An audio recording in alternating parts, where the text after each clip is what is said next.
PT Kereta Komuter Line Indonesia atau PT KCI mengaku telah menambah 947 perjalanan selama PSBB transisi untuk melayani penumpang yang mendesak menggunakan KRL.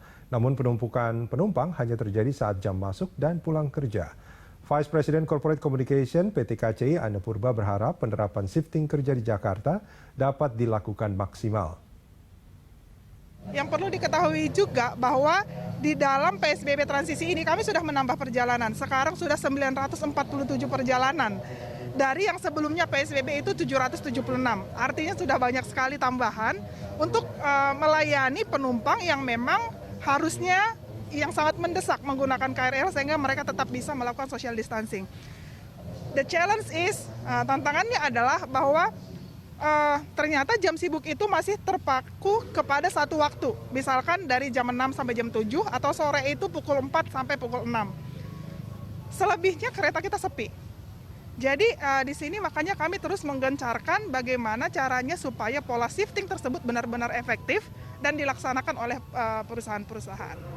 Yang penambahan kereta itu apakah nantinya akan sampai 100% kalau terus seperti ini? Ya, kita melihat juga kondisi ya, karena bagaimanapun kebijakan-kebijakan yang diberikan oleh Pemda atau pemerintah pusat itu berdasarkan grafik pertumbuhan COVID juga.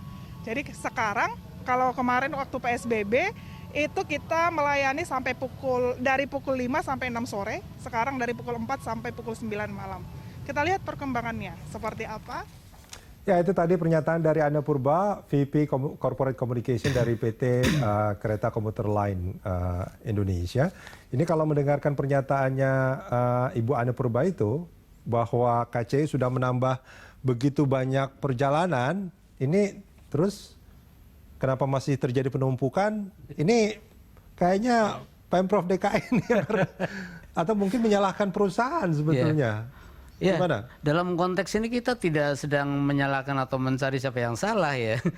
Juga tidak mencari pembenaran siapa yang benar. Tetapi yang pasti bahwa Pemprov DKI Jakarta sudah mencoba terus mengevaluasi. Artinya semula masuk jedahnya hanya 2 jam. Kok ini terjadi penumpukan? Oke, diperpanjang saja 3 jam.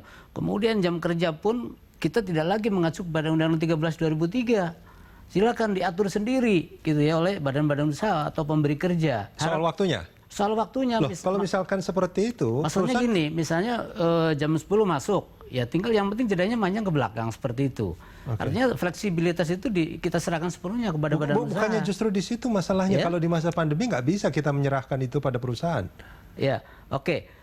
Artinya gini, kita ingin badan usaha itu juga memberikan kontribusi penyelesaian masalah. Betul. Ya, aturan dibuat seperti apapun ya, kalau para pihak tidak mau juga mencarikan solusi, tidak tunduk pada norma yang diterapkan, ya tidak juga akan berjalan. Betul. Kan gitu. Saya ya. setuju bahwa setiap orang itu harus berkontribusi. Tapi di masa pandemi seperti sekarang, kan nggak bisa Pemprov itu memberikan semacam fleksibilitas gitu kepada pihak tertentu. Karena fleksibilitas setiap entitas itu pasti akan sangat berbeda dengan harapan dari Pemprov DKI, betul nggak? Gitu nggak kira-kira? Ya.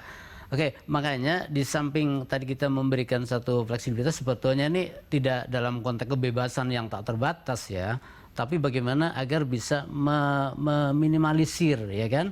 Kan sudah tahu bahwa ada keberangkatan yang begitu bertumpuk ya di pagi hari. Oh ternyata mungkin kalau begitu di bidang usaha saya toh tidak perlu jam 7 juga masuk.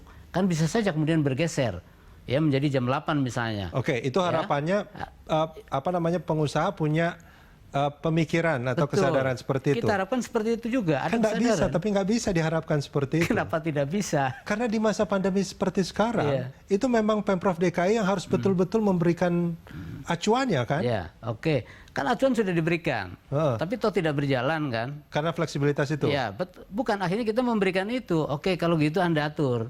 Ya, tetapi kata kuncinya adalah dari shift pertama ke shift yang berikutnya kita kasih jeda 3 jam. Harapannya itu akan lebih panjang lagi kan. Sebetulnya kalau dipatuhi, menurut kami itu cukup membantu sekali ya. Betul, kan ini seperti gini Pak Adik. ini seperti imbauan supaya Iya. kita tidak terkena atau tidak tertular virus corona, betul. maka gunakanlah masker, Betul. perbanyaklah cuci tangan, Betul. dan terus kemudian jaga jarak. Oke, Iya. terus itu kan jadi terserah Anda mau melakukan atau tidak.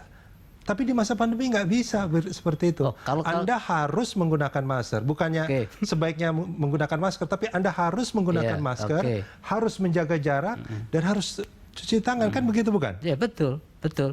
Nah, kalau terkait dengan SOP, ya betul memang harus, Nah, itu harus dia. ya. Ya. Ini saya garis bawahi ya. Oke, harus Memang harus ya. Harus. Oke. Ya. Lalu bagaimana dikaitkan dengan penumpukan tadi? Kan harus mestinya kan. Betul. Pengusaha juga harus, tetapi pengusaha tidak bisa mengontrol keberangkatan masing-masing individu. Oke. Berarti di sini masing-masing individu pekerja juga harus dong. Betul, Harus setuju. juga ikut andil ya, bagaimana meminimalisir. Oleh karena itu, dari sisi tanggung jawab badan usaha, Oke, kita juga artinya gini, Anda menganggap bahwa setiap perusahaan sudah mengikuti aturan yang diterapkan oleh Pemprov DKI. ya memang masih ada lah, masih ada yang belum patuh juga. Artinya banyak tenaga kerja yang terlalu rajin amat gitu, yang berangkatnya maunya pagi-pagi. Iya, iya betul. Bukan karena kewajiban dia harus datang pagi. Karena kebiasaan mungkin ya, kebiasaan berangkat Itu pagi dia, gitu itu ya. dia maksud Iya, saya, karena iya. dia rajin. Iya gitu kan? betul, betul. Itu salah satu. Itu salah penyebabnya menurut Anda? satu. Iya, salah satu itu penyebabnya. Oke, Ya. penyebab yang paling besar itu apa? Yang paling dominan? Apakah karena itu? Apakah karena kewajiban bahwa dia harus masuk pagi? Kalau menurut kami, Naker sebenarnya itu budaya ya, budaya dia tuh berangkat pagi itu sangat dominan Oke. ya. Hal yang lain misal terkait pengaturan ya. Itu sudah ada risetnya? Oh ya jelas. Kenapa? Bangsa kita ini kan bangsa yang Rajin. rajin ya. Saya saja selalu datang lebih awal ya. Oke. 1 jam sebelumnya sudah di kantor gitu ya. Karena satu, kita ingin mensiasati sebetulnya. Yang kedua itu kan bagian dari siasat, strategi buruh atau pekerja atau kita lah kaum pekerja ini bagaimana tidak terkena macet. Betul. Ternyata semua punya mindset yang sama. Sama dengan kalau kita misalnya libur panjang ya atau lebaran gitu ya. Kita kan semuanya punya mindset, wah kalau mendekati nanti akan terjadi penumpukan. Penumpukan. Maka kita lebih awal. Oke. Begitu Ini punya karena mindsetnya kebetulan sama. semuanya punya mindset yang sama, Iya. jadinya numpuk di situ. Betul, Oke. betul sekali. Nah, maka Oke. strategi yang berikutnya, Pak ya, Dinas Tenaga Kerja tidak henti-hentinya memberikan satu informasi kepada pengusaha. Jika memang Anda sebagai pengusaha itu mempunyai karyawan cukup banyak, maka di samping pengaturan shift tadi yang ketat, juga kita minta untuk mereka menyediakan transportasi sendiri. Oke. Ya, ini juga sudah membantu penumpukan tadi ya kan. Bagi mereka yang mampu ya. Betul. Oke. Tapi Pak Hadik sebetulnya sekarang itu ada kewajiban tidak bagi setiap perusahaan itu hanya boleh memenuhi berapa persen kapasitas tenaga kerjanya yang boleh masuk? Ya, 50%. 50%. Artinya kalau perusahaan itu misalkan mempekerjakan 100 orang, Ya. setiap hari itu hanya boleh 50 orang. 50 orang. Iya, betul. Itu kewajiban. Iya, betul Oke. kewajibannya. Protokolnya seperti itu. Protokolnya seperti itu.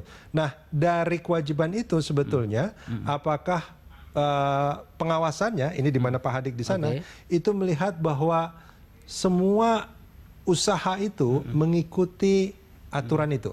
Sebagian besar iya. Sebagian besar. Sebagian besar iya. Oke, yang sebagian kecil tidak. Sebagian kecil karena gini Pak ya, Pak Rudi ya. Bahwa di Jakarta ini kan ada 77.500-an lah ya. Perusahaan Banyak sekali ya. itu kan. Banyak sekali memang. Dan itu kan terdiri dari perusahaan mikro, kecil, menengah, Betul. dan besar gitu Betul. ya. Yang besar saja itu kategori besar itu 3.700-an. Oke, saya tanya dari yang besar saja dulu. Iya. Dari yang besar itu apakah semuanya mematuhi?